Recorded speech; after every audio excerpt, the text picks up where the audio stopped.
Hello and welcome. Today we are going to pre-plan your next failure using a planning strategy with years of research behind it. This strategy is so solid when it's used right, even the Navy SEALs use it.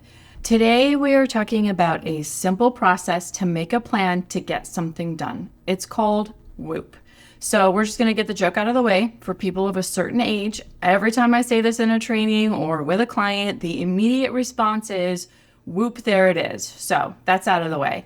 But in this case, we're talking about WOOP, spelled W-O-O-P, and it stands for Wish, Outcome, Obstacle, and Plan. WOOP comes from Gabriele Oettingen and her book, Rethinking Positive Thinking. We all probably know by now that positive thinking alone doesn't really get much done. And honestly, research has shown that too much positive thinking actually decreases the chances that you're going to get something done. Your brain thinks that visualization is real. So if you spend a lot of time visualizing something, your brain thinks it's happening, which is why visualization can be a great tool, but not if that's the only thing you're doing. You have to actually put some action with it. Otherwise, your brain thinks you've already done the thing. And so therefore, the motivation to get up and go do the thing just drops after you visualize it too much. So WOOP stands for, like I said, Wish, Outcome, Obstacle, and Plan. We're going to go through each step, and then I'm going to give you some tips on how to maybe fine-tune this for yourself personally. So the first, wish. Think of a wish. It doesn't have to be big or small. And so for me, one of my goals or wish is I would really love to launch a self-paced course of a coaching tool I use called Get Some Clarity. So that would be my wish if this were my exercise. If you don't have something off the top of your head, no pressure. Just spend some time journaling, think about what you want to do, maybe look through your old notes or ask people around you what you talk about a lot. So once you have your wish set in place, the next step is outcome. Taking that wish, if that happened, what's your desired outcome? What does having this done achieve for you? So in my example, the outcome would be more people would have access to this coaching tool, which I think is just really helpful. And therefore, if someone doesn't have the ability or they're not ready for coaching, this is a great tool that people can use to actually do some self-work. And I would love to have more people have access to it. So the outcome, like that one, should be a positive benefit of accomplishing your wish. So first two steps down. This brings us to obstacle. In my opinion, this is the game-changing part that we miss a lot when we talk about goals or accomplishments. For this, you're going to consider all of the obstacles you can for this wish. And the most important obstacles are the ones that you have internally, what inside of you is going to prevent you from getting this done. Thinking about those is going to help you get out of your own way when push comes to shove. For me, so in this exercise, my biggest obstacle to this switch is I'm a coach. I'm not a content creator. I'm not a digital marketer. So it's a huge learning curve to take a tool out of my one-on-one practice and put it into a digital space. I struggle with perfectionism. So that's kind of the internal part there. It seems super intimidating to do something like that. So that's a really good example of the obstacles, right? It shouldn't be a quick, consider it, and I'm done exercise. I recommend actually really spending some time thinking about this. You're your own best set of data. So be honest about where you see yourself failing. And as you write these things down, be really specific about the obstacles that you're thinking about. So far we've talked about wish, outcome, and obstacle.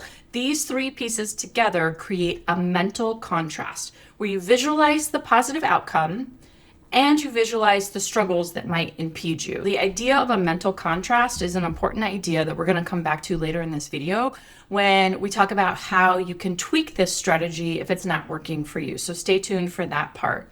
And then finally, that brings us to the end of WOOP, the P, which is plan. Because of the work that you've already done, instead of just having a plan that looks like a series of to-dos or tasks or habits to work on, you have more of a if this, then that structure that helps you tackle obstacles or failure points before they happen. That would take my plan, let's say for my course, beyond just, I need to create slides and exercises, and it allows me to add things in, I need to research hosting platforms, maybe find a mentor that has launched something like this before, and also on the internal part, work on my mindset and reminding myself that we're talking about progress over perfection. This can also take some of the emotional reaction out when you hit an obstacle. And this happens to my clients a lot. They hit an obstacle and they get so upset, like, man, this sucks. And you can flip that into, hey, I already planned for this. I saw this coming, which can be really useful. The planning piece is an implementation intention. You're figuring out not only when, but how you're going to take action and come against these obstacles.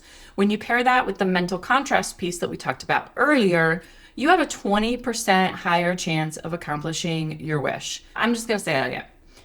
The mental contrast of doing the wish, outcome, and obstacle, plus the implementation intention of planning, has been peer reviewed many times. The combination of those two things has been peer reviewed many times and is shown to have a 20% higher success rate in accomplishment. Like, I know I'm a personal development nerd, and so that kind of feels exciting to me. It's really crazy. That's a huge increase in odds. So if you're serious about changing something, you would be kind of crazy to ignore that. Some strategies for you. Last bit here. If you're working on this, let's say you've used WOOP a couple times after this and you're just not seeing movement, let me give you some tips. I will say the biggest issue I see when I use this in workshops or in individual sessions is a real lack of being specific, especially with your wish or your obstacle. So like a general wish, like I want to lose weight or sleep more, those usually don't tie back to a value or a purpose that you have, and that's where you get your motivation from. General obstacles like I don't have enough time aren't enough to really make a plan around, right? They're not specific enough. So like a more specific obstacle would be I have to work late hours unexpectedly, so it makes it really hard to plan my workouts, right? That obstacle is more specific than time, and it has more substance to it, and you can kind of work with that and plan around that. When it comes to your wish, try asking yourself why a few times when you make your first wish, and that'll help you narrow it down. Like, I want to lose weight. Okay, well, why? I want to look good at my reunion. Okay, well, why? Right? And if you have more questions after that, then maybe some coaching with accountability might be right for you. Just remember, everything new takes practice. Personal development works best when you remember it's really just engaging in a series of experiments to find what works personally for you, as opposed to going off of what somebody else has been successful with. So thanks so much. See you next time.